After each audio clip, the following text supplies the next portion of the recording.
اللہ وبرکاتہ۔ بسم اللہ الرحمن الرحیم۔ الحمد للہ رب العالمین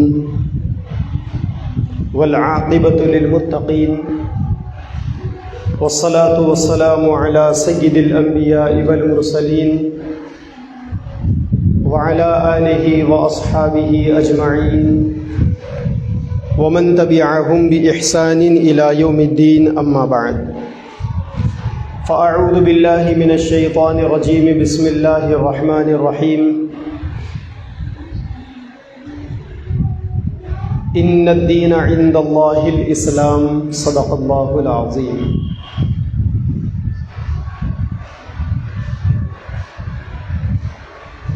قال النبي صلى الله عليه وسلم: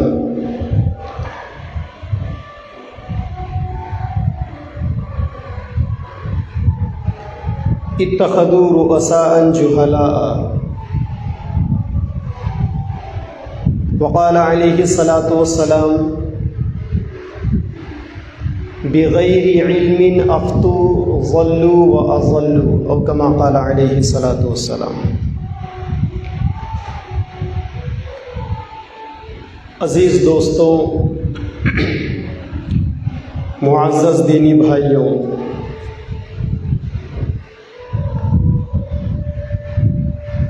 اللہ تبارک و تعالی نے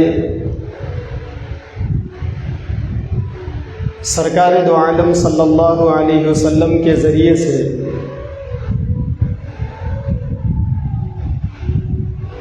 اس امت کے لیے قیامت تک کے لیے دین اسلام کو، مذہب اسلام کو زندگی گزارنے کے طور طریقوں کے طور پر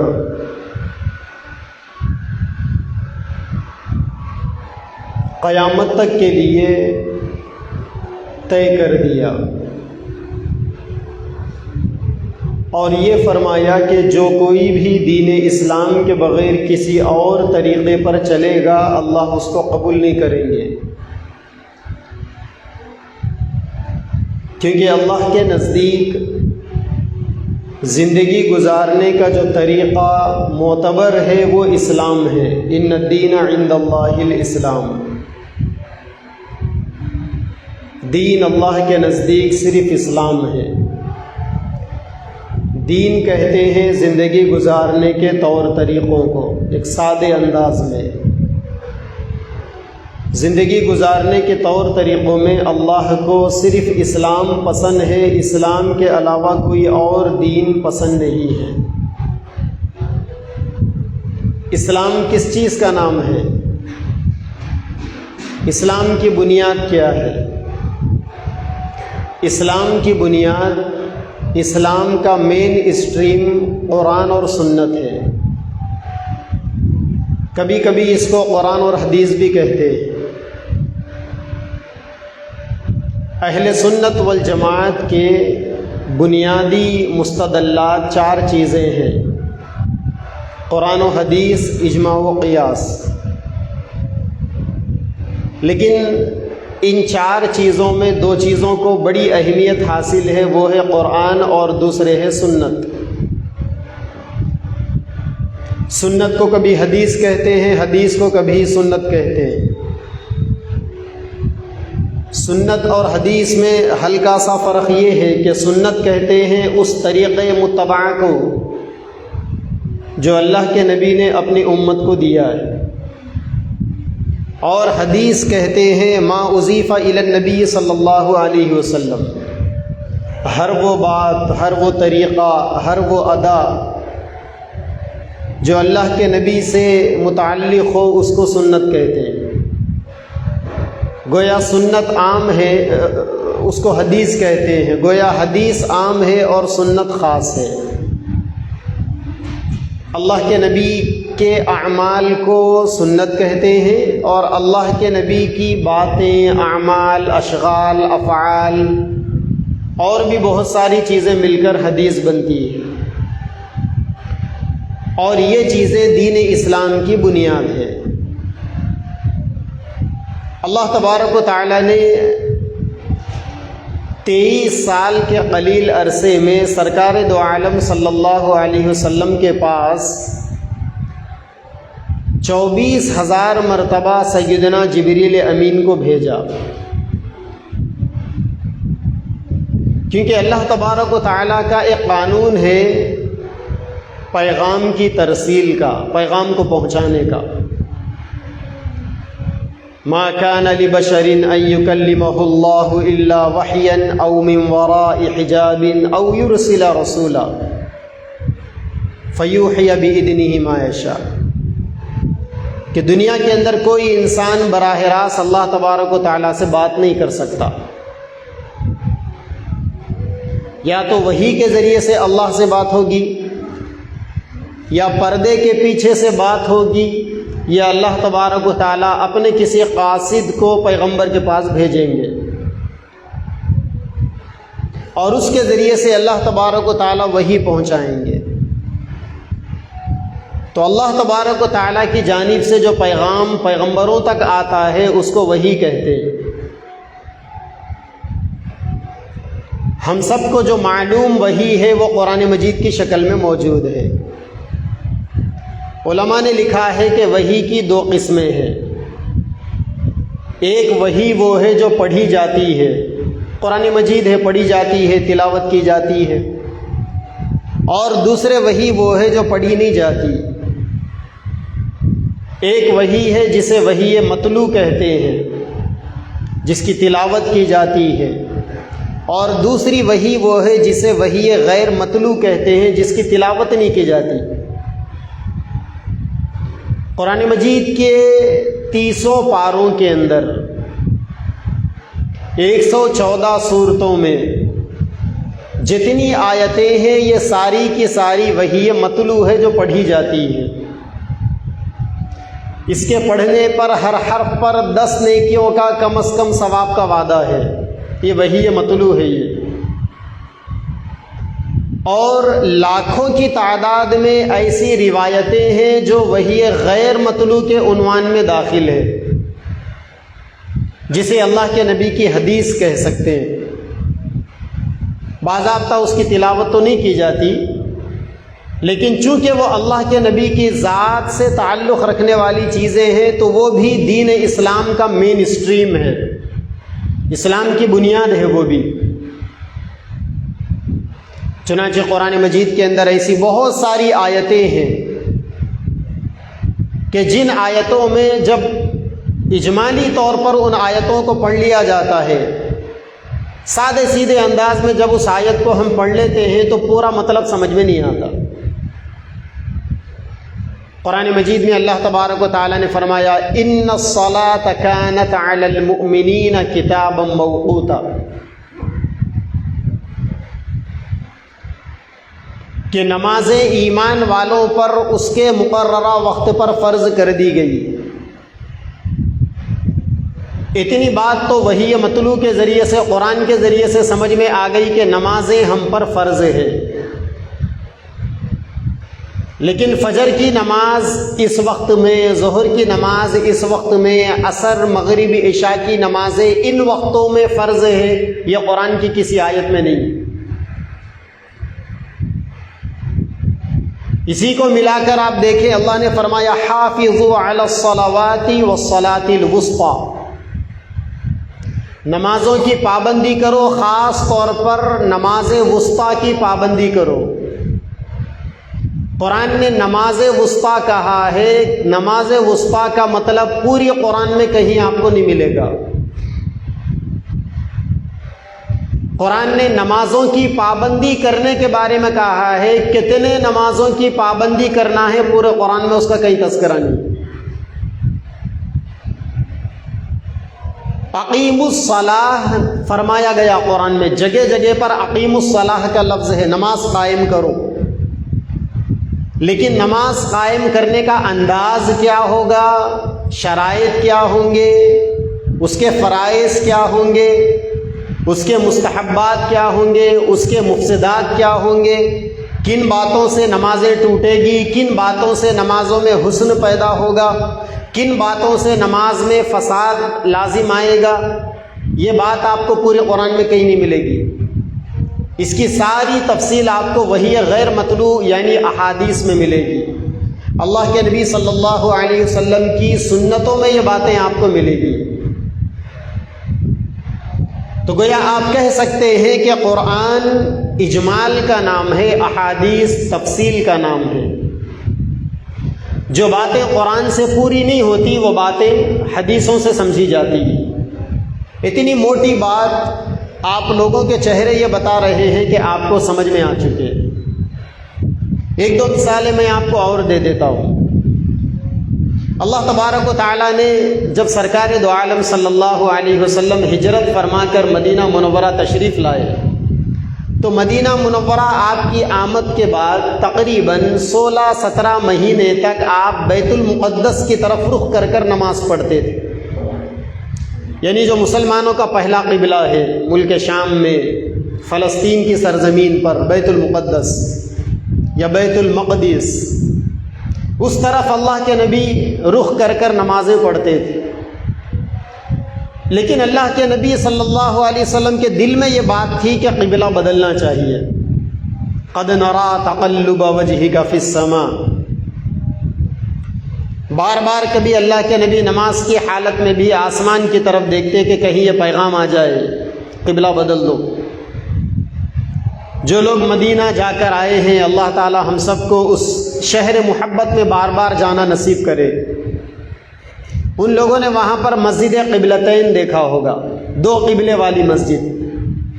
جس جگہ پر سرکار دو عالم صلی اللہ علیہ وسلم نماز کی امامت فرما رہے تھے، آدھی نماز ہوئی تھی، اللہ نے آدھی نماز میں آیت نازل فرمائی فَوَلِّ وَجْهَكَ شَطْرَ الْمَسْجِدِ الْحَرَامِ، اب اپنا رخ ادھر سے پلٹ کے ادھر کر لو۔ تو آدھی نماز بیت المقدس کی طرف رخ کر کر پڑھی گئی اور آدھی نماز کعبۃ اللہ کی طرف۔ اس کے بارے میں اللہ تبارک و تعالیٰ فرماتے ہیں وَمَا جَعَلْنَا الْقِبْلَةَ الَّتِي كُنْتَ عَلَيْهَا إِلَّا لِنَعْلَمَ مَن يَتَّبِعُ الرَّسُولَ مِمَّن يَنقَلِبُ عَلَىٰ عَقِبَيْهِ، کہ ہم نے مسلمانوں کا جو قبلہ بنایا تھا بیت المقدس کی طرف، اس کا مقصد کیا تھا؟ اس کا مقصد یہ تھا إِلَّا لِنَعْلَمَ مَن يَتَّبِعُ الرَّسُولَ، ہم ان لوگوں کو دیکھنا چاہتے تھے جو رسول کی اتباع کرتے ہیں، آیا یہ کہ وہ رسول کی بات ماننے میں کھرے ہیں یا کھوٹے ہیں۔ اللہ تعالیٰ کہہ رہے ہیں إِلَّا لِنَعْلَمَ، ہم جانتے تھے، ہمیں معلوم تھا یہ بات کہ ہم نے تمہارے نماز پڑھنے کا رخ بیت المقدس کی طرف کر دیا تو یہ جاننے کے لیے کرا کہ آیا لوگ نبی کی بات کو مان کر ادھر رخ کرتے ہیں یا نبی سے الٹی حجت لگاتے ہیں۔ صحابہ نے بغیر کسی الٹی حجت کے نبی کی بات کو مان لیا۔ تو یہاں یہ بات سمجھ میں تو آئی کہ اللہ تعالیٰ نے نبی کو بیت المقدس کی طرف رخ کر کر نماز پڑھنے کا حکم دیا تھا۔ پھر اس کے بعد یہ آیتیں یہ کہہ رہی ہے کہ اب آپ کا قبلہ بدل گیا، اب کعبۃ اللہ کی طرف رخ کر کر نماز پڑھیں آپ۔ لیکن پوری قرآن میں یہ کہیں نہیں ملے گا کہ اللہ تعالیٰ نے بیت المقدس کی طرف رخ کر کر نماز پڑھنے کا کب حکم دیا تھا، کس موقع پر اللہ کے نبی کو حکم دیا تھا۔ تو یہ حکم ایسا حکم تھا جو اللہ تعالیٰ نے نبی کو دیا، لیکن وہ وحی غیر مطلوع میں کاؤنٹ کیا گیا، قرآن کا حصہ نہیں بنا وہ۔ ایسی بہت ساری چیزیں ہیں، قرآن مجید کی تفصیل میں ہم جائیں گے۔ ایک جگہ پر اللہ تبارک و تعالیٰ نے فرمایا وَإِن كُنتُمْ جُنُبًا فَطَّهِّرُوا، اگر تم جنوبی ہو جاؤ تو پاکی حاصل کر لو۔ لیکن پوری قرآن میں اللہ نے یہ کہیں نہیں کہا کہ جنوبی کس کو کہتے ہیں، جنوبی انسان کون ہے، جنابت کس کو کہتے ہیں، پوری قرآن میں اس کا کہیں بھی بیان نہیں۔ اس کا بیان اللہ کے نبی کی حدیث میں، جنوبی کس کو کہتے ہیں، جنابت کس کو کہتے ہیں، یہ حدیث سے اٹھانا پڑے گا۔ اور قرآن کی اس آیت کے سامنے اگر کوئی آدمی جنوبی ہے تو اس آیت کی روشنی میں اس کو پاکی حاصل کرنا پڑے گی۔ تو بغیر اس حدیث کے قرآن کی اس آیت پر عمل نہیں ہو سکتا۔ وہیں پر اللہ نے قرآن میں ایک جگہ پر فرمایا الیوم احل لکم الطیبات، اے نبی آج میں نے آپ کے لیے پاکیزہ چیزوں کو حلال کر دیا، لیکن پوری قرآن میں پاکیزہ چیزوں کا کہیں بھی تذکرہ نہیں۔ کیا کیا چیز پاکیزہ ہے تفصیل سے اس کا بیان پوری قرآن میں کہیں بھی نہیں۔ اس کا بیان آپ کو اللہ کے نبی کی حدیث میں ملے گا۔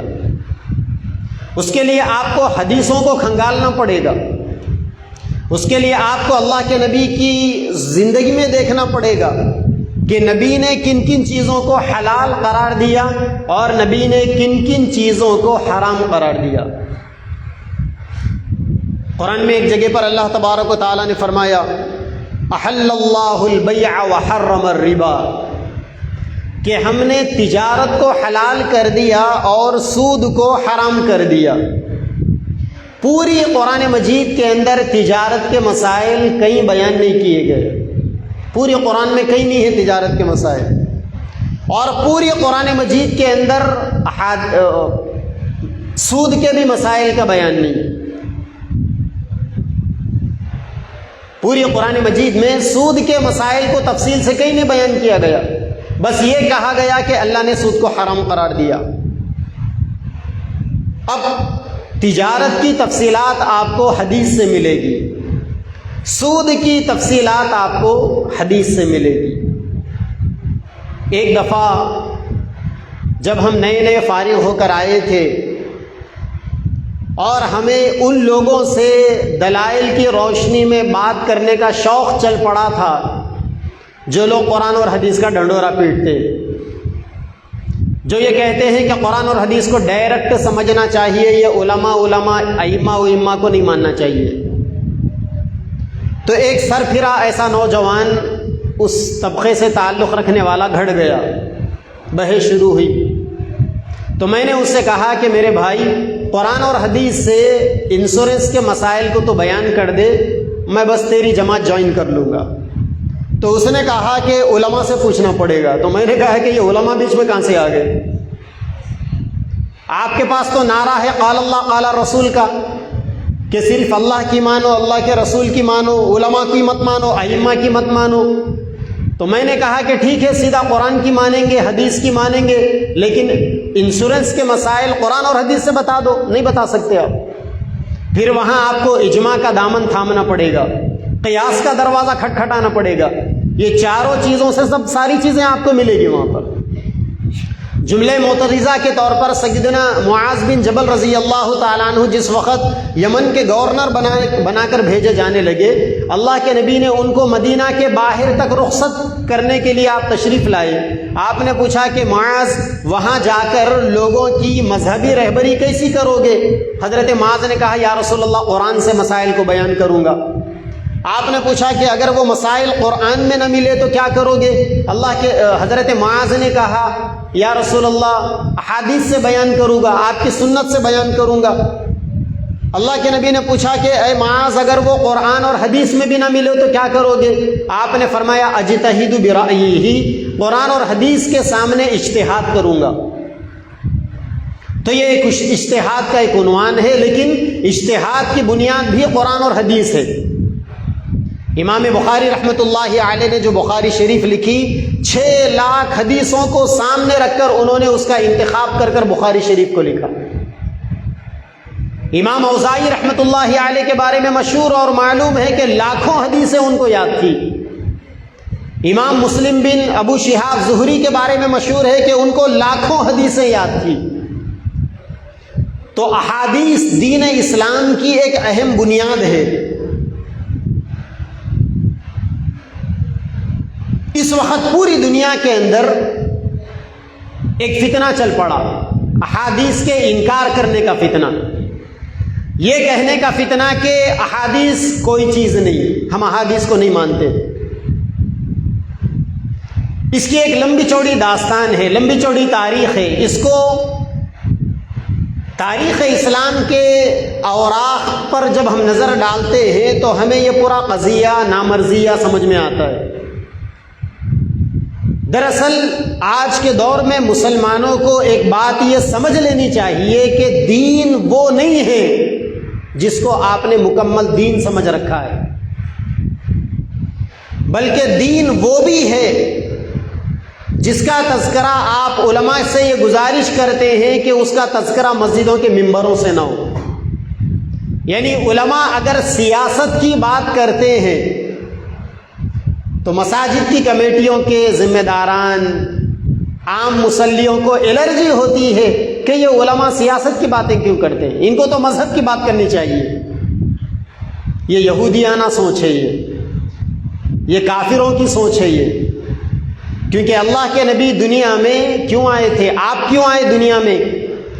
آپ کو اللہ نے دنیا میں بھیجنے سے پہلے فرشتوں کے سامنے اللہ نے کہا انی جاعل فی الارض خلیفہ، میں اپنے نائب کو، اپنے سیکنڈ کو، اپنے خلیفہ کو دنیا میں بھیج رہا ہوں۔ آپ اللہ کے خلیفہ ہیں، اور اللہ کی خلافت کا حق نماز روزے سے ہی ادا نہیں ہوتا۔ دین اسلام کو سیاسی طور پر برپا کرنے میں اللہ کی خلافت کا منشا پورا ہوتا ہے۔ چنانچہ اللہ کے نبی جب مکہ میں آپ نے تبلیغ کی، 13 سال تبلیغ کی، مدینہ میں آ کر پہلے ہی دن سے آپ نے خلافت اسلامیہ کی بنیادیں ڈالی اور 10 سال اسلامک گورنمنٹ کے اسٹیبلشمنٹ کے اوپر لگایا آپ نے،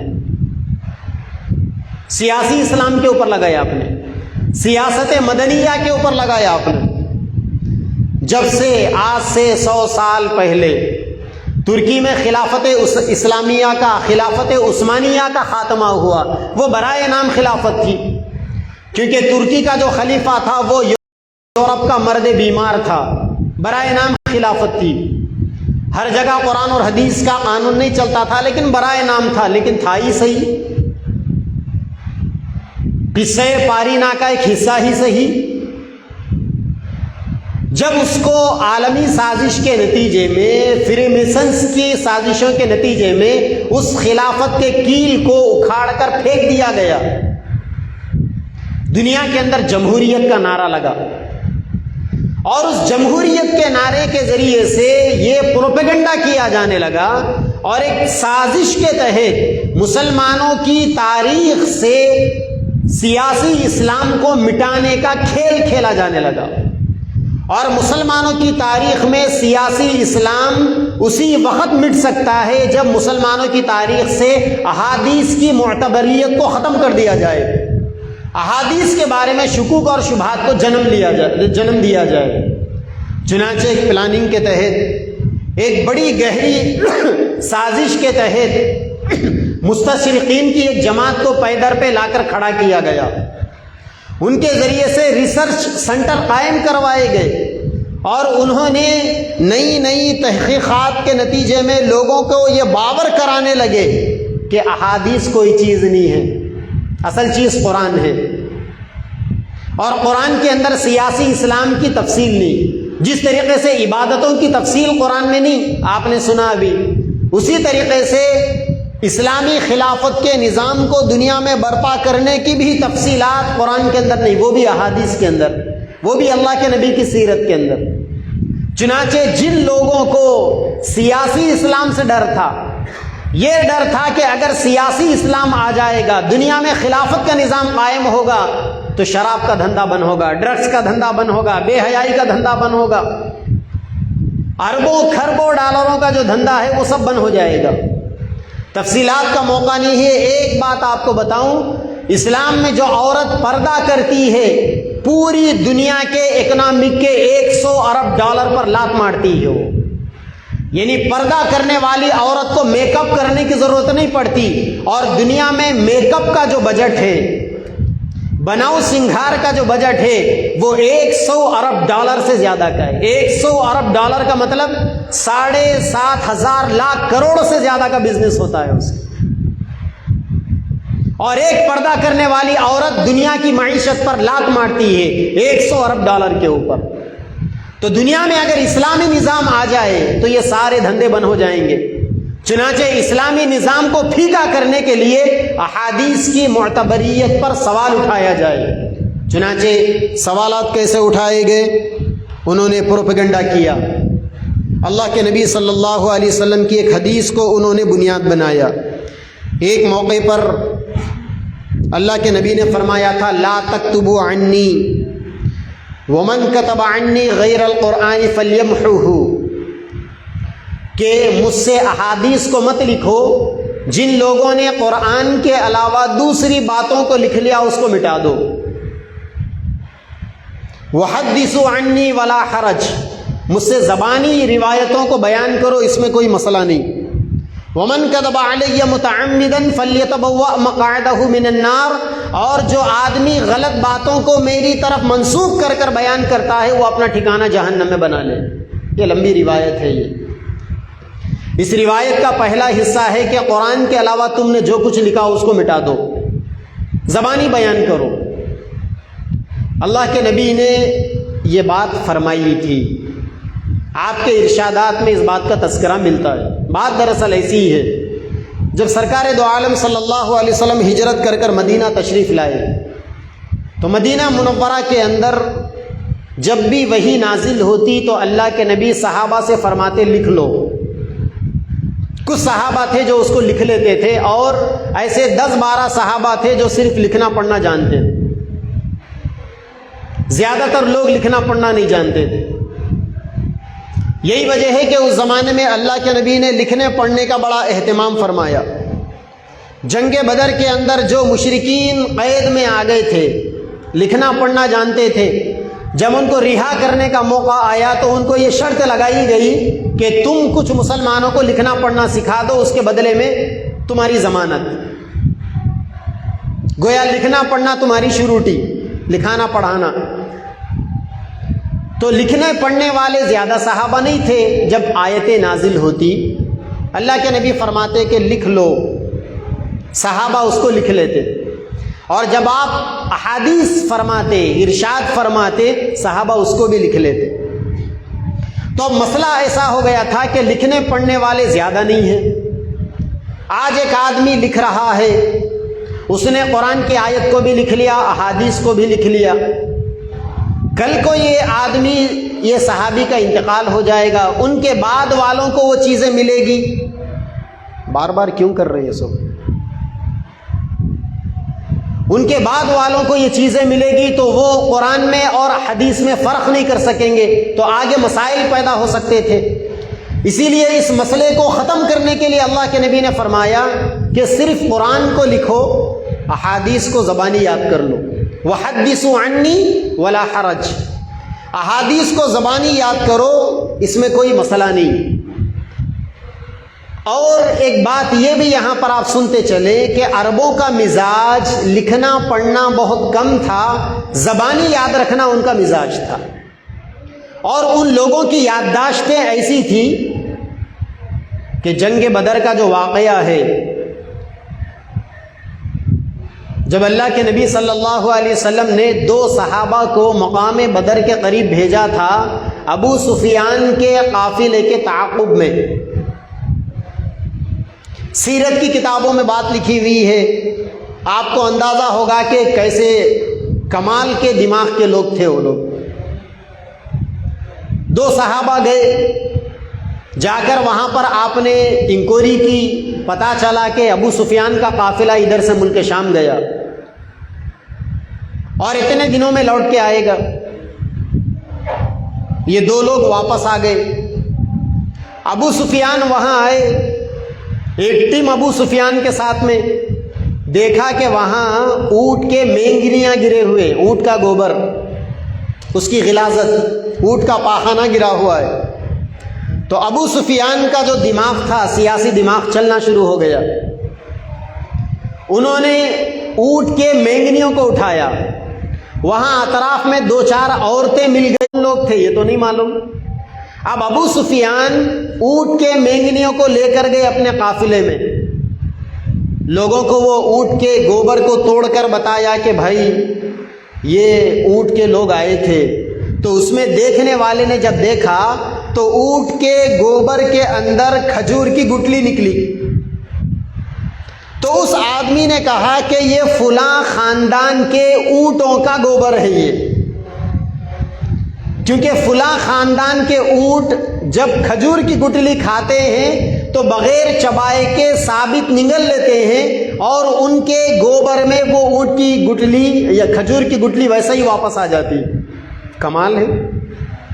اور پھر انہوں نے یہ بھی اندازہ کر لیا کہ اس قسم کے اونٹ فلاں خاندان کے لوگ پالتے ہیں اور وہی استعمال کرتے ہیں، دوسرے خاندان کے دوسرے قبیلے کے لوگ ان اونٹوں کو استعمال نہیں کرتے. تو اب یہ انکوائری کرو کہ اچھا پھر اس خاندان کے لوگ اب کہاں ہیں. انکوائری کرنے سے پتا چلا کہ اس خاندان کے لوگ مدینہ میں. تو مدینہ میں کون ہے؟ مدینہ میں محمد عربی صلی اللہ علیہ وسلم بھی ہے. تو اب ابو سفیان کی پوری انٹیلیجنس نے، ان کی ساری ٹیم نے یہ ڈیسائیڈ کر لیا اور یہ رپورٹ تیار کر لی کہ مدینہ سے محمد عربی صلی اللہ علیہ وسلم کے پاس لوگ آئے تھے جاسوسی کرنے. تل تک کیسا پہنچے؟ اونٹ کے گوبر سے. ایسا دماغ تھا ان لوگوں کا. تو اللہ کے نبی نے دیکھا کہ لوگوں کا ایسا دماغ ہے تو احادیث کو لکھنے کی کیا ضرورت ہے؟ زبانی یاد کرو، کیونکہ لکھنے والے 10-12 ہیں بس. قرآن کو بھی لکھیں گے، حدیث کو بھی لکھیں گے تو آگے چل کر مسائل پیدا ہو جائیں گے. چنانچہ کیا کرو؟ زبانی یاد کرو. حدیثوا عنی ولا حرج، میری طرف سے زبانی بیان کرو، مگر زبانی بیان کرنے میں اپنی طرف کی باتیں میری طرف جوڑ کے بیان مت کرو. بات تمہاری ہو اور تم یہ کہہ دو گے کہ یہ بات اللہ کے نبی نے فرمائی. اگر ایسا کرو گے فَلْيَتَبَوَّأْ مَقْعَدَهُ مِنَ النَّارِ، اپنا ٹھکانہ جہنم میں بنانا پڑے گا. اچھا، قرآن کی آیتیں اللہ کے نبی لکھا رہے ہیں، وہیں پر ان آیتوں کی تفسیر بھی آپ بتا رہے ہیں. تفسیر کے بارے میں بھی اللہ کے نبی نے یہ فرمایا، من قال فی القرآن برأیہ فلیتبوأ مقعدہ من النار، کہ جو آدمی تفسیر میں اپنی جانب سے کچھ باتیں ایکسٹرا جوڑ کر بول دے وہ بھی اپنا ٹھکانہ جہنم میں بنائے. تو اب صحابہ کے اوپر ایک بڑی ذمہ داری احادیث کو یاد کرنے کی. چنانچہ اللہ کے نبی صلی اللہ علیہ وسلم کے پاس صحابہ کرام کی ایک ٹیم تھی جو صفہ کے چبوترے پر پڑے ہوئے رہ کر اللہ کے نبی سے کچھ سنتی سیکھتی تھی. سیدنا عبداللہ بن عمرو بن العاص رضی اللہ تعالی عنہ، ان کے بارے میں مشہور ہے کہ انہوں نے ایک کتاب اس زمانے میں تیار کر لی تھی جس کو صحیفہ صادقہ کہا جاتا ہے. حضرت عبداللہ بن عمرو بن العاص اس کتاب کے اندر وہ اللہ کے نبی کی حدیثوں کو لکھ لیتے اور انہی کے کلاسمیٹ ساتھی تھے حضرت ابو ہریرہ رضی اللہ عنہ. کسی نے حضرت ابو ہریرہ رضی اللہ عنہ سے پوچھا کہ ابو ہریرہ آپ کے ساتھ پڑھنے والے تھے حضرت عبداللہ بن عمرو بن العاص، ان کو اتنی حدیثیں زبانی یاد ہے، آپ کو اتنی حدیثیں زبانی کیسے یاد نہیں؟ تو حضرت ابو ہریرہ کہنے لگے فَإِنَّهُ يَكْتُبُ وَلَا أَكْتُبُ، عبداللہ بن عمرو بن العاص لکھ لیتے تھے، میں نے لکھتا تھا. تو اس سے یہ سمجھ میں آیا کہ اللہ کے نبی نے کچھ صحابہ کو صرف احادیث لکھنے کے لیے بٹھایا تھا. کچھ صحابہ کا کام صرف احادیث لکھنے کا ہوتا تھا. کیوں؟ کیونکہ حضرت انس بن مالک رضی اللہ تعالیٰ عنہ روایت فرماتے ہیں اللہ کے نبی نے ایک موقع پر فرمایا قید العلم بالکتاب، علم کو لکھنے کے ذریعے سے قید کر لو. وہاں اللہ کے نبی قرآن اور حدیث کو ایک ساتھ ملا کر لکھنے سے روک رہے ہیں، لا تکتبوا عنی کہہ رہے ہیں، اور یہاں پر اللہ کے نبی یہ کہہ رہے ہیں کہ علم کو لکھنے کے ذریعے سے قید کر لو. تو گویا یہ سمجھ میں آیا کہ اللہ کے نبی نے احادیث کو لکھنے سے جو روکا اس کا ایک خاص پس منظر تھا. اور یہاں باضابطہ آپ نے صحابہ کرام کی ایک ٹیم کو باضابطہ احادیث کو لکھنے پر لگایا. حضرت رافع بن خدیج رضی اللہ عنہ کی روایت ہے اللہ کے نبی نے ایک موقع پر ان کو فرمایا اکتبوا ولا حرج. حضرت رافع بن خدیج لکھ رہے تھے، انہوں نے اللہ کے نبی سے پوچھا یا رسول اللہ میں لکھوں یا لکھنا بند کر دوں؟ چونکہ اللہ کے نبی کو معلوم تھا کاتبین وہی چند صحابہ تھے، وہی لکھنے والے، اور یہ جو حضرت عبداللہ بن عمرو بن العاص، حضرت ابو ہریرہ، حضرت رافع بن خدیج، حضرت انس بن مالک، حضرت مغیرہ بن شعبہ، یہ جو دوسرے جو صحابہ تھے، یہ صحابہ احادیث کے لکھنے والے تھے، اس لیے اللہ کے نبی نے ان سے یہ کہہ دیا تھا اکتبوا ولا حرج، لکھ لو کوئی مسئلہ نہیں۔ فتح مکہ کے موقع پر اللہ کے نبی نے ایک لمبی تقریر فرمائی تھی۔ اس تقریر میں یمن کے ایک نئے نئے مسلمان ہو کر صحابی آئے تھے، ان کا نام ابو شاہ تھا۔ جب اللہ کے نبی نے تقریر فرما دی تو ابو شاہ نے اللہ کے نبی سے سوال کیا، پوچھا یا رسول اللہ اگر آپ اجازت دے دیں تو میں آپ کی تقریر کو نوٹ کر لوں تاکہ میں اپنے قبیلے کے لوگوں کو سکھاؤں جا کر، میرا حافظہ کمزور ہے، ممکن ہے کہ مجھے وہ باتیں یمن جانے تک یاد نہ ہو۔ اللہ کے نبی نے فرمایا اکتبوا لی ابی شاہ، کہ یہ جو ابو شاہ ہے نا یمن کے صحابی، ان کے لیے ایک لیٹر تیار کروایا جائے۔ چنانچہ باضابطہ اللہ کے نبی کے سامنے ایک لیٹر تیار کروایا گیا جس میں اللہ کے نبی کی وہ باتیں تھیں جو باتیں آپ نے فتح مکہ کے موقع پر ارشاد فرمائی تھی۔ 20-25 منٹ کی جو آپ کی تقریر ہوئی تھی، انہی باتوں کو تو حدیث کہتے ہیں۔ حدیث اس کے علاوہ اور کس چیز کا نام؟ اسی طریقے سے جب اللہ کے نبی ہجرت کر کر مکہ سے مدینہ تشریف لائے تھے، مدینہ کے اندر آپ نے ایک میثاق تیار کیا تھا، ایک کانسٹیٹیوشن بنایا تھا آپ مدینہ کی اسلامک گورنمنٹ کے لیے۔ تقریباً 52 آرٹیکلز تھے اس کے اندر، 52 قسم کے اس کے اندر معاہدے تھے جو آپ نے مسلمانوں کے لیے الگ اور مسلمانوں کے علاوہ 5 الگ الگ قبیلے والوں کے لیے الگ الگ لکھائے تھے، اور باضابطہ اس کو لکھ لیا گیا تھا۔ یہ ساری کی ساری اللہ کے نبی کی حدیثیں تھیں جو سیاست مدنیہ یا اسلامک گورنمنٹ سے تعلق رکھنے والی باتیں تھیں۔ یہاں آپ سمجھ سکتے ہیں کہ جن لوگوں کو سیاسی اسلام سے الرجی ہے وہ لوگ کس وجہ سے احادیث کو مٹانا چاہتے ہیں۔ اگر احادیث کو مٹا دیا جائے تو اللہ کے نبی کے مدینہ کی نئی گورنمنٹ کا، اسلامک گورنمنٹ کا یہ جو کانسٹیٹیوشن بنا تھا وہ ایک لمحے میں پانی میں بہہ جائے گا۔ اسی طریقے سے اللہ کے نبی نے مختلف قبیلوں سے آپ نے اگریمنٹس کیے، معاہدے کیے، وہ سارے معاہدے آپ نے تحریر میں لکھا لیے تھے۔ حضرت وائل بن حجر رضی اللہ تعالیٰ عنہ ایک صحابی ہے، وہ آ کر انہوں نے اسلام قبول کیا۔ اللہ کے نبی کی صحبت میں رہ کر انہوں نے بہت ساری باتوں کو حاصل کیا۔ جب وہ جانے لگے تو انہوں نے اللہ کے نبی سے کہا کہ یا رسول اللہ آپ میرے قبیلے والوں کے لیے کچھ لکھ کر دے دیجئے۔ تو اللہ کے نبی نے باضابطہ حضرت سفیان رضی اللہ عنہ کو بلایا، حضرت ابو سفیان کو بلا کر حضرت ابو سفیان سے اللہ کے نبی نے 3 قسم کی ریٹنگ لکھوائی، جن میں ایک قسم کی ریٹنگ عبادتوں کے بارے میں تھی، عبادتوں کی تفصیلات۔ ابھی آپ نے سنا کہ قرآن مجید میں نماز کے بارے میں، روزے کے بارے میں، زکوٰۃ کے بارے میں، حج کے بارے میں، قربانیوں کے بارے میں اجمالی تذکرہ تو موجود ہے، لیکن اس کی تفصیلات آپ کو اللہ کے نبی کی حدیثوں میں ملے گی، قرآن میں نہیں ملے گی۔ تو اللہ کے نبی نے الگ الگ قبیلے والوں کے لیے عبادتوں کی تفصیلات لکھائی، معاہدوں کی تفصیلات لکھائی۔ ایک قبیلہ غامد تھا، ایک موقع پر وہ لوگ آ کر اسلام قبول کیے۔ جب وہ جانے لگے تو انہوں نے اللہ کے نبی سے کہا کہ یا رسول اللہ اسلام کے جو بنیادی پوائنٹس ہیں، اسلام کا جو بیسک اسٹرکچر ہے جسے شرائع اسلام کہا جاتا ہے، آپ تھوڑا سا ہمیں لکھا دیں۔ تو اللہ کے نبی نے ایک صحابی سے کہا کہ بھائی ان کو ذرا اسلام کا بیسک اسٹرکچر لکھ کر دے دو۔ چنانچہ یہاں یہ بات بنیادی طور پر ہمیں سمجھ میں آ گئی۔ اگر ہم نے یہ بات سمجھ لی ہے تو ہم اگلی بات کی طرف بڑھیں گے کہ اللہ کے نبی نے مطلق طور پر لکھنے سے منع نہیں کیا تھا، بلکہ آپ نے اپنی زندگی میں 20 مثالوں سے یہ بات بتا دی کہ آپ نے لکھنے کا عمل جاری رکھا، لکھوانے کا عمل آپ نے جاری رکھا۔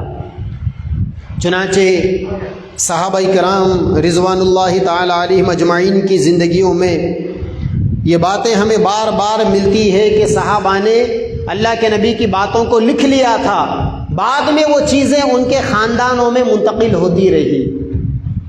حضرت عبداللہ بن عمرو بن العاص کے پڑ پوتے علماء کرام بیٹھے ہوئے ہیں، یا سامنے بھی جو علماء کرام سن رہے ہیں، وہ مشہور روایت علماء کرام کے دماغوں میں آ جائے گی۔ عن عمرو بن شعیب عن ابیہ عن جدیہ عن النبی صلی اللہ علیہ وسلم. عمرو بن شعیب اپنے والد سے، وہ عن جدیہ وہ اپنے پردادا سے روایت بیان کرتے ہیں. وہ پردادا کون تھے؟ حضرت عبداللہ بن عمرو بن العاص تھے. وہ حضرت عبداللہ بن عمرو بن العاص کا جو خاندان تھا، ان کے بیٹے، بیٹے کے بیٹے، پھر بیٹے کے بیٹے کے بیٹے، یعنی ان کے بیٹے، ان کے پوتے، ان کے پڑپوتے، یہ حضرت عبداللہ بن عمرو بن العاص کی روایتوں کو ان کے فیملی میں باضابطہ یہ چیزیں جو لکھ کے رکھ لیے تھے صحیفہ صادقہ میں، یہ چیزیں آگے ٹرانسفر ہونے لگی. اور آئندہ 100 سال کا جب عرصہ اللہ کے نبی کے دنیا سے پردہ فرمانے کا گزر گیا، تو وہ لوگ ایسا بیان کرتے تھے کہ میں نے میرے والد سے سنا، میرے والد نے دادا سے سنا، دادا نے ان کے دادا سے سنا. اور ان کے دادا کون تھے؟ یعنی پردادا وہ حضرت عبداللہ بن عمرو بن العاص تھے. چنانچہ حضرت امام احمد بن حنبل رحمۃ اللہ علیہ کی ایک کتاب ہے مسند احمد. اس مسند احمد کے اندر میکسیمم روایتیں عن عمرو بن شعیب عن ابیہ عن جدیہ عن النبی صلی اللہ علیہ وسلم کے الفاظ سے بیان کی جاتی. تو حضرت احمد بن حنبل کے پاس حضرت عبداللہ بن عمرو بن العاص کی وہ کتاب صحیفہ صادقہ پہنچی تھی 100 سال کے بعد، 150 سال کے بعد، 250 سال کے بعد. تب انہوں نے اس سے روایتوں کو اپنی مسند کے اندر جمع کر دیا، جس کو آج دنیا میں مسند امام احمد بن حنبل کہتے ہیں. تو اتنی باتیں سمجھ میں آ گئی. اب آئیے صحابہ کے دور کے بعد، پھر اس کے بعد ہمارا جو اگلا عنوان ہے انجینئر علی مرزا. آدھا گھنٹہ لیٹ ہماری بات شروع ہوئی، انشاءاللہ آدھا گھنٹہ تو نہیں، کچھ منٹ میں ایکسٹرا. 9 بجے مجھے ختم کرنا ہے، 8:55 پر 8:40 ہو رہے ہیں. انشاءاللہ وہ اہم موضوع ہے انجینئر علی مرزا کا فتنہ. اس موضوع پر انشاءاللہ تفصیل سے بات کر اپنی بات کو ختم کروں گا. اللہ کے نبی کے بعد صحابہ کا دور آیا، صحابہ نے بڑا اہتمام کیا. سیدنا ابو بکر صدیق رضی اللہ تعالیٰ عنہ کے زمانے کے بارے میں یہ بات مشہور ہے کہ حضرت ابو بکر صدیق رضی اللہ تعالیٰ عنہ نے حضرت عقبہ بن فرقت کے لیے ایک لیٹر تیار کروایا جس میں اللہ کے نبی کی سنتوں کا بیان تھا. اسی طریقے سے جب سیدنا عمر فاروق رضی اللہ تعالیٰ عنہ کی خلافت کا دور آیا تو حضرت عمر فاروق رضی اللہ تعالیٰ عنہ نے بھی اپنے دور خلافت کے اندر حضرت ابو رافع کے ذریعے سے ایک لیٹر تیار کروایا جس کے اندر اللہ کے نبی کے دین کی بنیادی اور اہم ضروری باتیں جو عقائد سے، عبادتوں سے، معاملات سے، معاشرت سے اور اخلاقیات سے تعلق رکھنے والی تھی. تو صحابہ کرام کے زمانے سے احادیث کو لکھنے کا ایک نہ ختم ہونے والا سلسلہ چل پڑا تھا. ترکی کے اندر سعید پاشا کا قائم کردہ ایک کتب خانہ ہے ترکی کے اندر. اس کتب خانے کے اندر آج بھی اگر آپ چلے جائیں گے تو وہاں پر آپ کو اللہ کے نبی صلی اللہ علیہ وسلم کے زمانے کے صحابہ کرام کے ہاتھوں کی لکھی ہوئی کچھ کتابیں موجود ہیں.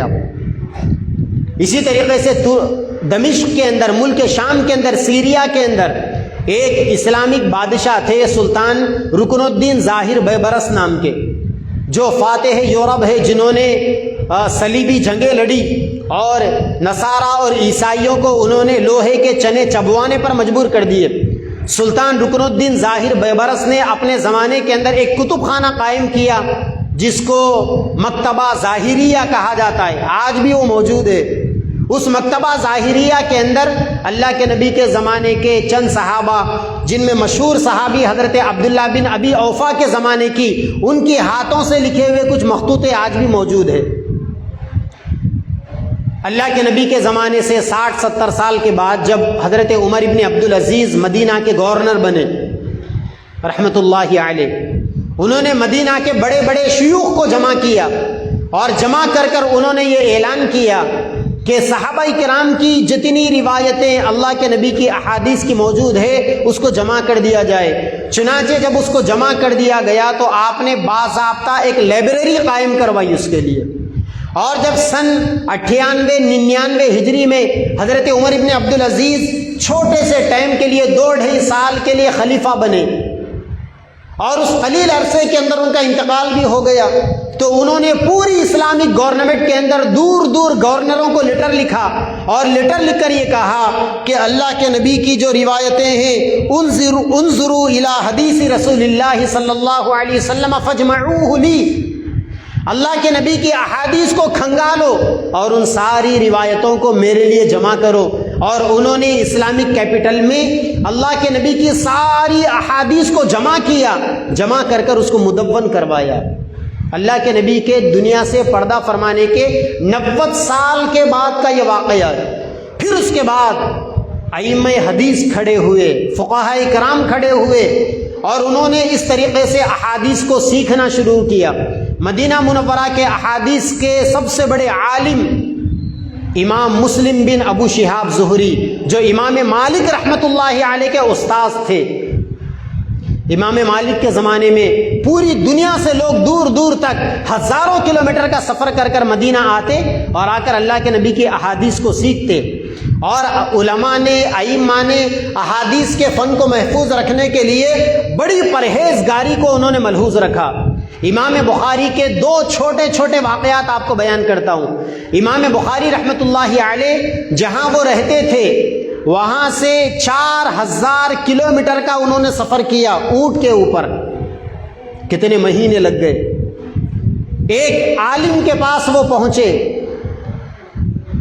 اس عالم سے انہوں نے کہا کہ میں آپ کے پاس حدیث سیکھنے کے لیے آیا ہوں، مجھے پتا چلا ہے کہ آپ کے پاس اللہ کے نبی کی ایک حدیث ہے، میں اس کو سیکھنے کے ایک حدیث کے لیے 3 مہینے کا سفر، 4000 کلومیٹر کا ڈسٹینشن۔ انہوں نے کہا کہ ٹھیک ہے بیٹھ جاؤ، یہ وقت میرے اونٹوں کو باندھنے کا ہے، میں پہلے میرے اونٹوں کو باندھ لوں، اس کے بعد آپ کو حدیث میں بیان کروں گا۔ چنانچہ جب اونٹ جنگل سے چر کر آئے، سارے اونٹ آگے انہوں نے باندھ دیا، 1-2 اونٹ ابھی آئے نہیں تھے، دور تھے۔ چنانچہ یہ جو مولانا تھے، یہ مولانا گھر کے اندر سے بٹی لے کر نکلے، ٹوکرا جس کے اندر کھجور رکھے جاتے ہیں، دور سے انہوں نے خالی ٹوکرا اونٹ کو بتایا۔ وہ اونٹ وہاں سے دوڑا آیا، انہوں نے اونٹ کے گلے میں رسی ڈال دی، بند دیا۔ امام بخاری نے پوچھا کہ بھائی آپ نے ایسا کیوں کیا؟ انہوں نے کہا کہ یہ اونٹ تھوڑا سا لالچی ٹائپ کا ہے، اگر اس کو کھانے کی کوئی چیز بتاؤ تو ہی آتا ہے یہ، ورنہ نہیں آتا یہ، اسی لیے روزانہ میں خالی ٹوکرا بتاتا ہوں تو وہ یہ سمجھ کر آ جاتا ہے کہ ٹوکرے میں شاید کھانے کے لیے کھجوریں ہیں۔ تو امام بخاری نے کہا کہ اس کا مطلب آپ روزانہ جانور کو دھوکہ دیتے ہیں، لہٰذا میں واپس جا رہا ہوں۔ انہوں نے کہا کہ بھائی آپ تو حدیث سننے کے لیے آئے تھے، سن کر جائیے۔ امام بخاری نے کہا 3 مہینے کا سفر، اونٹ کا سفر، اتنی قربانی، اتنی مشقتوں والا سفر، 4000 کلومیٹر کا سفر، اور بات معمولی سی بات، ہمارے اور آپ کے حساب سے بالکل چھوٹی بات، لیکن امام بخاری نے اس پرہیزگاری کے ساتھ، اس پابندی سے، ان کڑی شرائط کی روشنی میں 6 لاکھ حدیثیں امام صاحب کو یاد تھی، 6 لاکھ حدیثوں کو انہوں نے جمع کیا تھا۔ اب آپ مجھے بتائیے، کیا دنیا کے اندر آج یہ لوگ کہتے ہیں، ابھی سعودی گورنمنٹ کا جو کرون پرنس ہے، ولی عہد سلطنت محمد بن سلمان، اس نے ایک انٹرویو میں یہ بات کہی کہ ارے یہ احادیث تو اللہ کے نبی کے 150-250 سال کے بعد وجود میں آئی، باضابطہ ایک پلاننگ کے تحت پورے عالمی میڈیا کو استعمال کر کر پروپیگنڈا کیا جا رہا ہے، اور ایک مسلمان بادشاہ کی زبان سے یہ جملہ نکلوایا جا رہا ہے کہ ان احادیث کی تدوین اللہ کے نبی کے زمانے کے 250 سال کے بعد،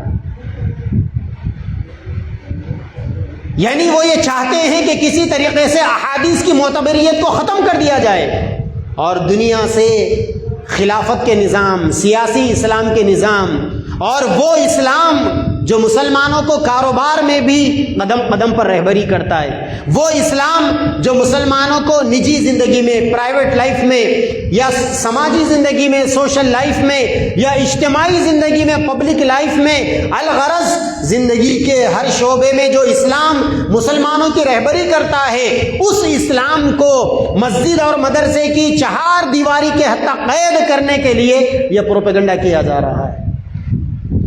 چنانچہ اس پابندی کے ساتھ، اس اہتمام کے ساتھ احادیث کو جمع کیا گیا۔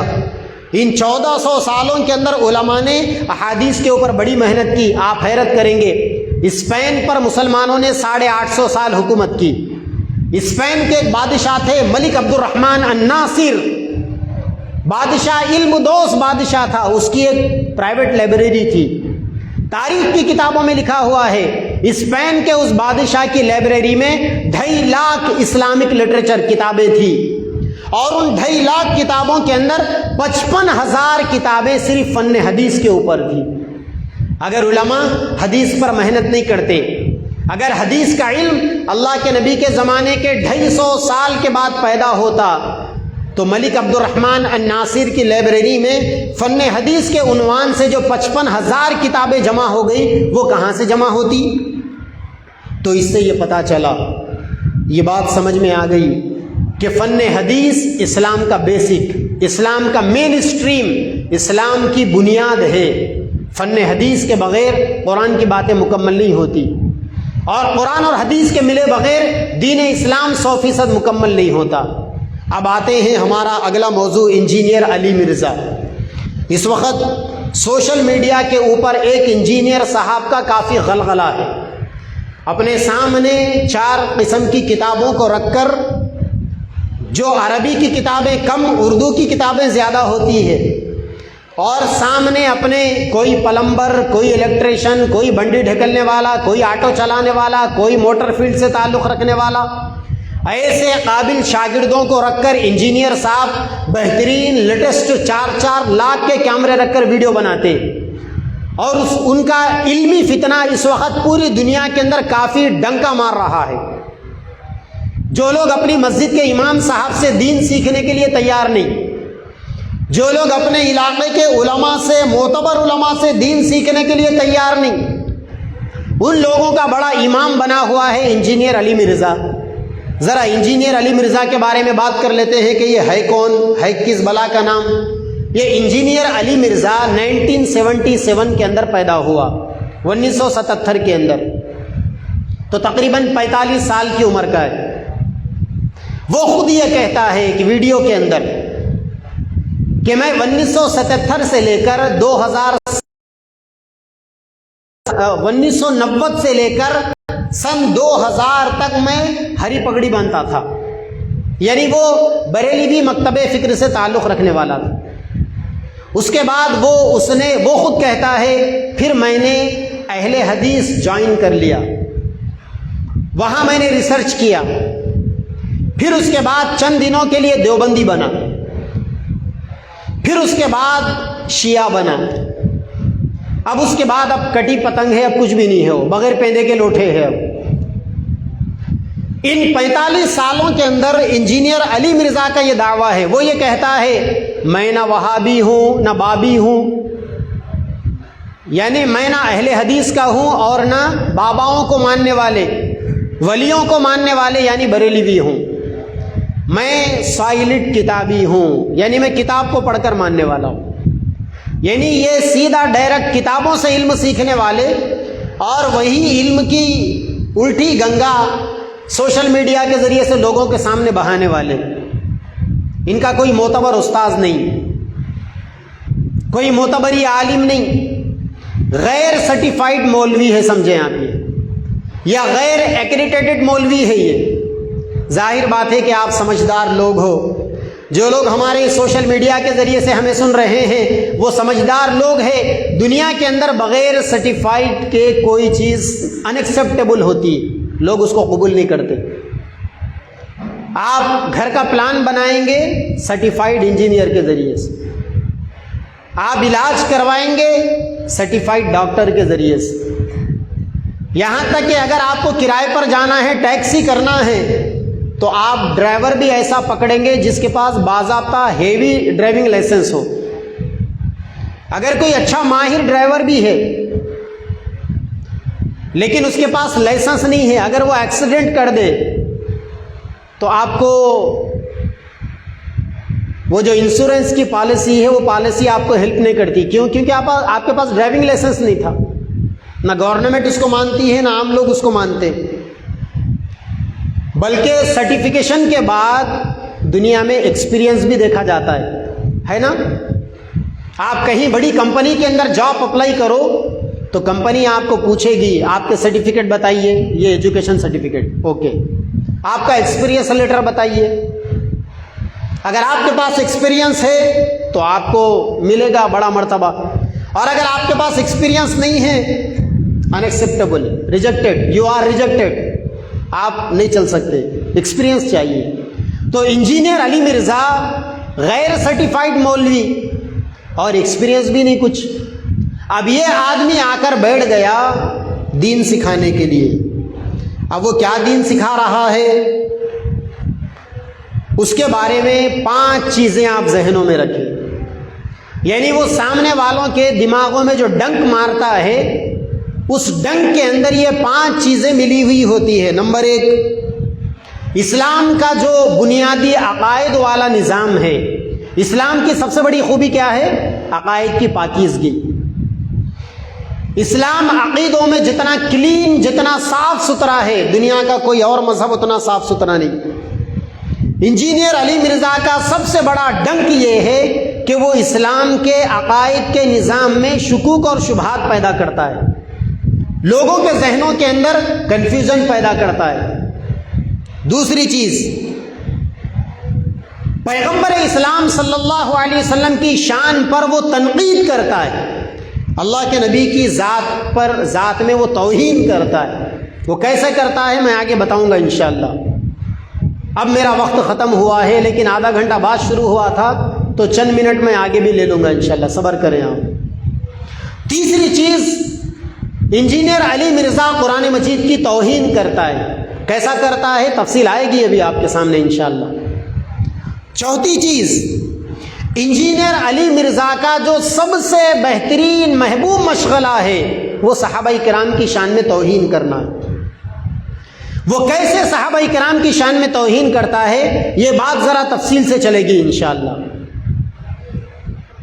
اور 5ویں چیز، ریسرچ کے نام پر کنفیوژن پیدا کرتا ہے. وہ تحقیق کے نام پر تحریف کرنا اس کی عادت ہے.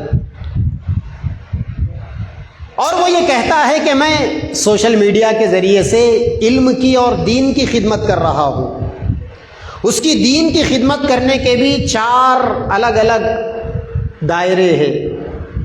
وہ جو دین کی خدمت کر رہا ہے یا جس کو وہ مذہب کی خدمت سمجھ رہا ہے اس کے اگر آپ حصے کریں گے تو 4 حصے بنیں گے. پہلا حصہ وہ علماء پر تنقید کرے گا، علماء کے کردار کو، علماء کی قربانیوں کو، علماء کے کیریکٹر کو ڈیمیج کرے گا وہ.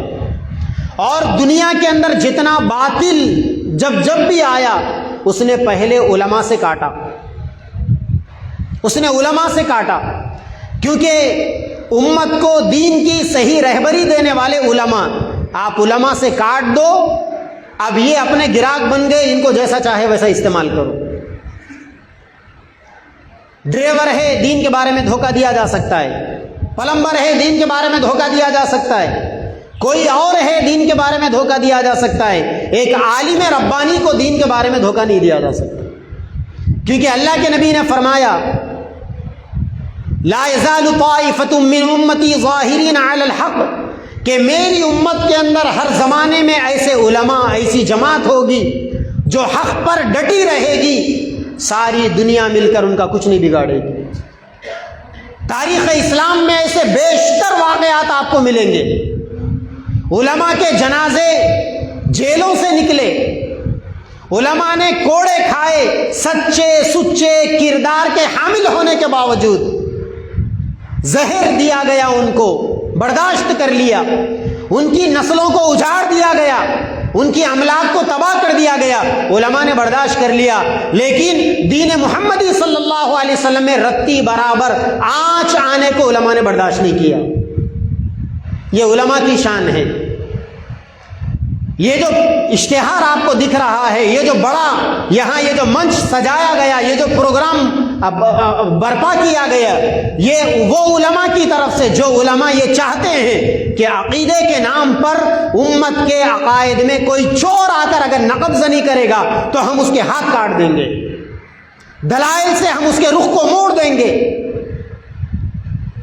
انجینئر کا پہلا کام علماء پر تنقید کرنا، علماء سے امت کو بدظن کرنا۔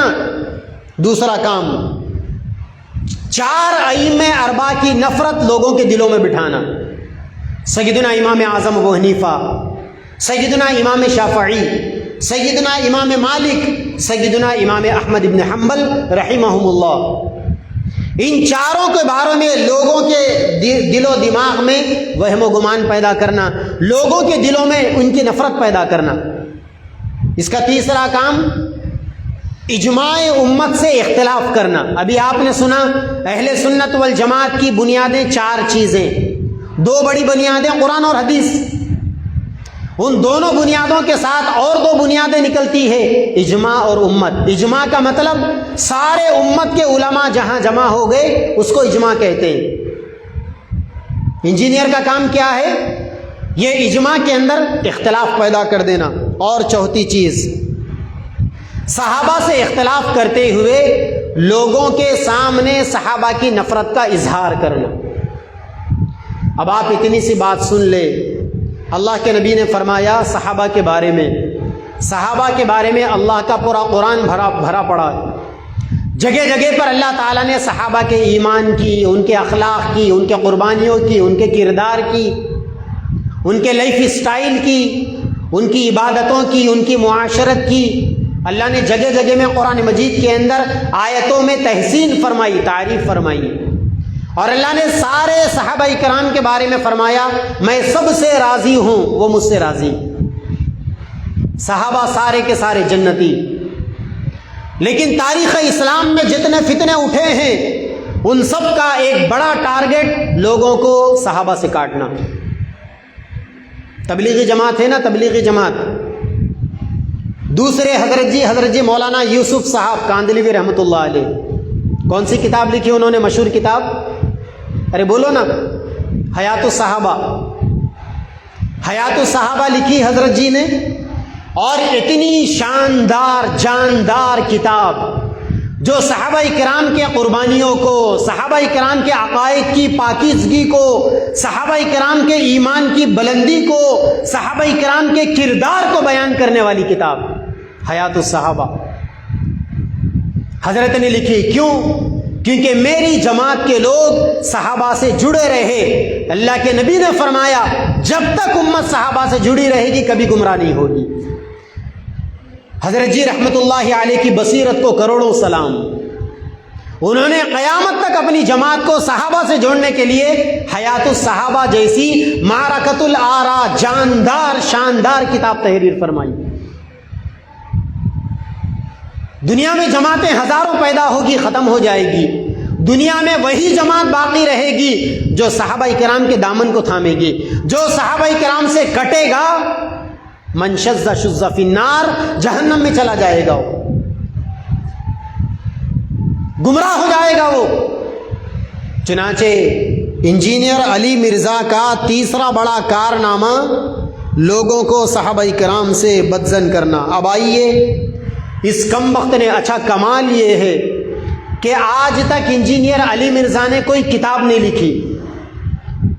عام طور پر لوگ سوال کرتے ہیں نا کہ آپ نے اس کے بارے میں یہ سوال کیا تو کون سی کتاب میں آپ نے پڑھا؟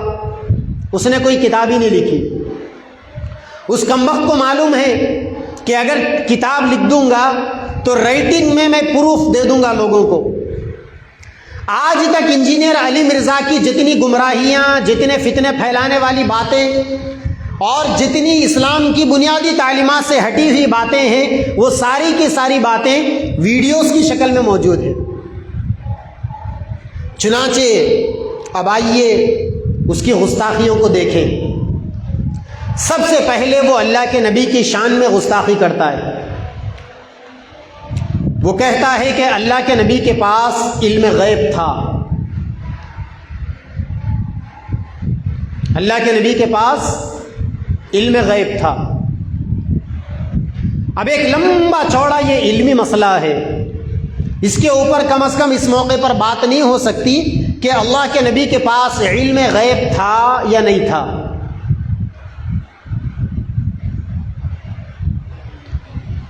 اتنی سی بات آپ سمجھ لیں، اللہ نے قرآن میں فرمایا عالم الغیب والشہادہ، اللہ تعالیٰ کی یہ شان ہے کہ اللہ تعالیٰ غیب کے بھی علم کو جاننے والے ہیں، شہادت کے علم کو، ظاہر علوم کو بھی جاننے والے ہیں۔ یہ صرف اللہ کی شان ہے۔ ایک اور ایک جگہ پر قرآن مجید میں اللہ نے اپنے بارے میں فرمایا لا يعلم الغیب الا اللہ، غیب کا علم اللہ کے علاوہ کوئی نہیں جانتا۔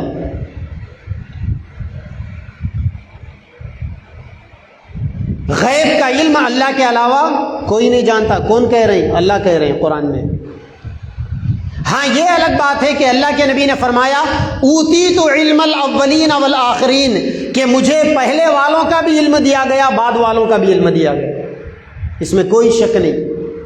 اللہ کے نبی کو علم کے سمندر پلا دیے گئے، لیکن اہل سنت والجماعت کا یہ عقیدہ ہے کہ آپ عالم الغیب نہیں تھے، آپ عارف الغیب تھے۔ آپ عالم الغیب ہونا الگ چیز ہے، عارف الغیب ہونا الگ چیز ہے۔ عارف الغیب کا مطلب اللہ نے نبی کو جن غیب کی باتوں کا علم دے دیا، نبی کو انہی باتوں کا علم تھا۔ ورنہ بیر معونہ کے موقع پر ایک جماعت آئی، آ کر اللہ کے نبی سے کہنے لگی کہ چند حفاظ کو ہمارے پاس بھیج دیجئے ہمارے علاقے کے لوگوں کو پڑھانے کے لیے۔ اللہ کے نبی نے صحابہ کو بھیجا، ان لوگوں نے لے جا کر ان صحابہ کا مرڈر کر دیا، ان کو شہید کر دیا، جن میں 70 حفاظ صحابہ تھے۔ اگر آپ کہتے ہیں کہ نبی عالم الغیب ہے، نبی کو ہر چیز کا علم ہے، تو پھر نبی پر کتنا بڑا الزام آئے گا کہ نبی کو یہ معلوم تھا کہ یہ لے جا کر ختم کر دیں گے، پھر بھی نبی مرنے کے لیے صحابہ کو چھوڑ دیے، نعوذ باللہ۔ تو انجینئر علی مرزا یہ کہتا ہے کہ نبی عالم الغیب تھے، اور دوسری جگہ وہ کہتا ہے نبی کے بارے میں نبی سے بہت ساری اجتہادی غلطیاں ہوئی۔ کمبخت نبی کی شان میں اتنی بڑی گستاخی کرتا ہے کہ نبی سے بہت ساری اجتہادی غلطیاں ہوئی، حالانکہ نبی غلطیوں سے معصوم ہے۔ قرآن مجید میں جو سورہ والضحیٰ ہے، اس کے اندر اللہ تبارک و تعالیٰ نے نبی کے کچھ اوصاف کو بیان کیا، اس کی تفسیر کو کسی موقع پر پڑھ لیجئے یا علماء سے سن لیجئے۔ اور نبی کے بارے میں اللہ نے فرمایا وما ينطق عن الهوى ان هو الا وحی یوحى، نبی اپنی جانب سے کوئی بات نہیں بولتے، وہ اللہ کی جانب سے بولتے ہیں۔ اگر نبی سے غلطی ہو گئی جیسا کہ انجینئر علی مرزا کہتا ہے، تو اس کا مطلب یہ ہوا کہ نعوذ باللہ اللہ تعالیٰ نبی کو مس گائیڈ کر رہے تھے۔ کتنی بڑی بات ہے۔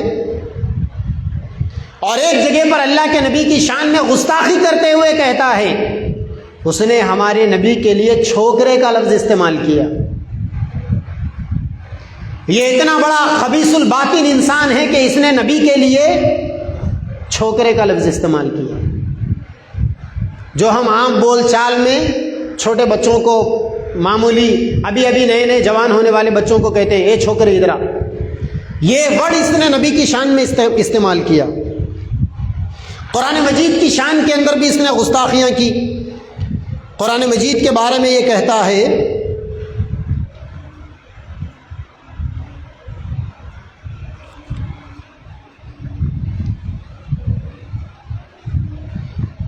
کہ قرآن مجید حافظ قرآن کی کوئی فضیلت نہیں، اللہ کے نبی کی بہت ساری احادیث حافظ قرآن کی فضیلت میں۔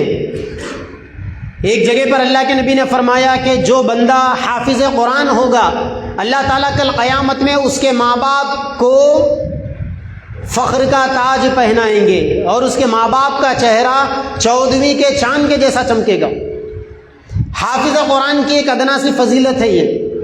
خود شیخ زکریا صاحب رحمۃ اللہ علیہ نے جو فضائل قرآن لکھی اس میں حفاظ قرآن کے بارے میں دسیوں روایتیں آپ کو مل جائے گی، لیکن انجینئر علی مرزا یہ کہتا ہے کہ حافظ قرآن کی کوئی فضیلت قرآن و حدیث سے ثابت نہیں، یعنی 20 احادیث میں حافظ قرآن کی فضیلت ہے، یہ کہنا کہ ثابت نہیں تو سیدھا سیدھا اس کا مطلب یہ ہے کہ یہ اللہ کے نبی کی احادیث کا انکار کر رہا ہے۔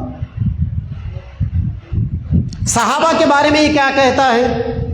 صحابہ کے بارے میں یہ کہتا ہے کہ صحابی ہونا کوئی فضیلت کی چیز نہیں، ہم بھی صحابہ سے زیادہ نیک بن سکتے ہیں۔ صحابی ہونا کوئی فضیلت کی چیز نہیں، یہ انجینئر علی مرزا کہتا ہے، حالانکہ قرآن مجید کہتا ہے کہ صحابی ہونا یہ بہت بڑے فضیلت کی چیز ہے۔ اللہ تبارک علماء فرماتے ہیں کہ اللہ تعالیٰ نے جب سارے انسانوں کو پیدا کیا، سارے انسانوں پر اللہ نے ایک نظر ڈالی، سارے اربوں انسانوں میں جو سب سے زیادہ اللہ کو اچھے لگے اللہ نے اس جماعت کو چن کر نکال لیا، اللہ نے اس جماعت کو انبیاء کی جماعت بنا دیا۔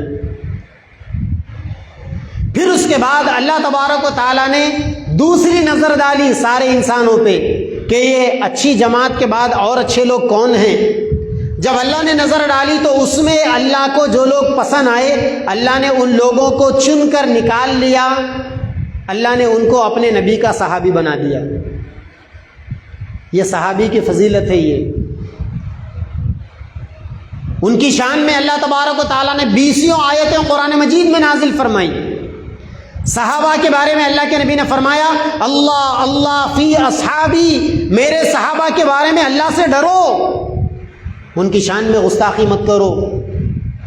چنانچہ انجینئر علی مرزا کہتا ہے کہ دین کو سمجھنے کے لیے صحابہ کی مدد لینا گمراہی ہے، جبکہ اہل سنت والجماعت کا عقیدہ ہے کہ دین وہی معتبر ہے جو صحابہ کرام کے واسطے سے ہم تک پہنچا۔ صحابہ کے بارے میں انجینئر علی مرزا کہتا ہے کہ اکثر صحابہ جھوٹے اور منافق تھے، نعوذ باللہ۔ اللہ کے نبی نے فرمایا جو مجھے گالی دے اس کو ختم کر دو، جو میرے صحابہ کو گالی دے اس کو پتھر مار مار کر ختم کر دو۔ ایک جگہ پر وہ کہتا ہے کہ موبائل میں قرآن دیکھ کر پڑھنا صحابہ سے زیادہ ثواب کا مستحق ہے، کیونکہ صحابہ بغیر دیکھے کے قرآن پڑھتے تھے۔ سیدنا ابو بکر صدیق رضی اللہ تعالیٰ عنہ کے بارے میں وہ گستاخی کرتے ہوئے کہتا ہے کہ سقیفہ بنی ساعدہ میں اللہ کے نبی کے دنیا سے پردہ فرمانے کے بعد جب حضرت ابو بکر رضی اللہ عنہ کو اس باغ میں مسلمانوں کا خلیفہ بنایا گیا، وہ یہ کہتا ہے کہ ابو بکر کو خلیفہ بنانا یہ تاریخ اسلام کی سب سے بڑی غلطی تھی، اور وہ یہ کہتا ہے کہ خلافت کے سب سے زیادہ حقدار سیدنا علی رضی اللہ تعالیٰ عنہ ہے۔ اللہ نے قرآن مجید میں صحابہ کرام کے بارے میں فرمایا وَكُلًّا وَعَدَ اللَّهُ الْحَسَنَى، سارے کے سارے صحابہ کرام جنتی ہے۔ انجینئر علی مرزا کہتا ہے کہ سارے صحابہ جنتی نہیں ہیں، بلکہ وہی صحابہ جنتی ہے جو صحابہ غلطی کے بعد توبہ کر کر مرے۔ بھائی جب اللہ تعالیٰ نے مطلق طور پر قرآن مجید میں فرما دیا کہ میں سب سے راضی ہوں، تو پھر یہ علی مرزا کون کہتا ہے، کون ہے جو یہ کہنے والا کہ سارے صحابہ کرام جنتی نہیں ہیں؟ اور وہ یہ بھی کہتا ہے کہ اللہ تعالیٰ سارے صحابہ سے راضی نہیں ہے۔ بیعت رضوان کے اندر جو 1400 صحابہ شریک تھے، اللہ تعالیٰ 1.5 لاکھ میں سے صرف 1400 صحابہ سے راضی۔ وہ کون سی کتاب میں ہے بھائی؟ کون سی آیت میں ہے، کون سی حدیث میں ہے کہ اللہ تعالیٰ صرف بیعت رضوان کے صحابہ کرام سے راضی ہے، بقیہ دیگر صحابہ کرام سے راضی نہیں؟ اور انجینئر علی مرزا فرشتوں کی توہین کرتے ہوئے کہتا ہے یہ جو کرامن کاتبین ہیں نا، جن کے بارے میں اللہ نے کہا یعلمون ما تفعلون، تمہارے اعمال کو لکھتے ہیں، جانتے ہیں، انجینئر علی مرزا کہتا ہے یہ جو کرامن کاتبین ہیں ان کا لکھنا بس خانہ پوری کا لکھنا ہے، چاہو تو آپ ان کو دھوکہ دے سکتے ہو۔ اور اس سے آگے بڑھ کر مرزا غلام احمد قادیانی، جس نے آج سے 125 سال پہلے اپنے نبی ہونے کا دعویٰ کیا تھا، انجینئر علی مرزا کہتا ہے کہ مرزا غلام احمد قادیانی نے کبھی نبی ہونے کا دعویٰ نہیں کیا۔ یعنی اس کا مطلب یہ ہے کہ اس کمبخت کو قادیانیوں کے لٹریچر کے بارے میں کچھ بھی خبر نہیں ہے۔ اگر یہ قادیانی کی کوئی ایک چھوٹی سی کتاب یا مرزا غلام احمد قادیانی کا کوئی ایک اشتہار بھی پڑھ لیتا تو اس کو پتہ چل جاتا کہ قادیانی نے کتنے بڑے بڑے دعوے کیے۔ بلکہ انجینئر علی مرزا قادیانیوں کے بارے میں نرم گوشہ رکھتے ہوئے یہ بھی کہتا ہے کہ قادیانی اور اس کی جماعت نے پوری دنیا کے اندر سینکڑوں لوگوں کو کلمہ پڑھایا، اپنا کلمہ نہیں پڑھایا بلکہ نبی کا کلمہ پڑھایا۔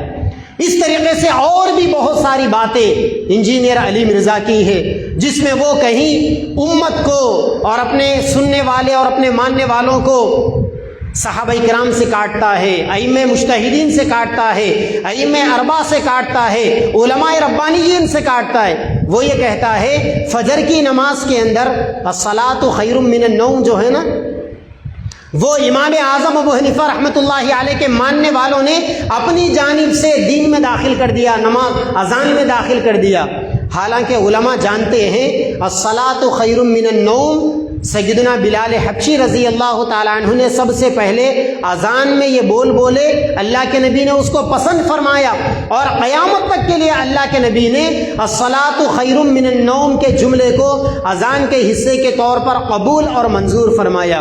تو یہ انجینئر علی مرزا کا فتنہ ہے، مختلف ویڈیوز کی شکل میں، مختلف آڈیوز کی شکل میں اور سوشل میڈیا کی شکل میں ساری دنیا میں یہ فتنہ چل پڑا ہے۔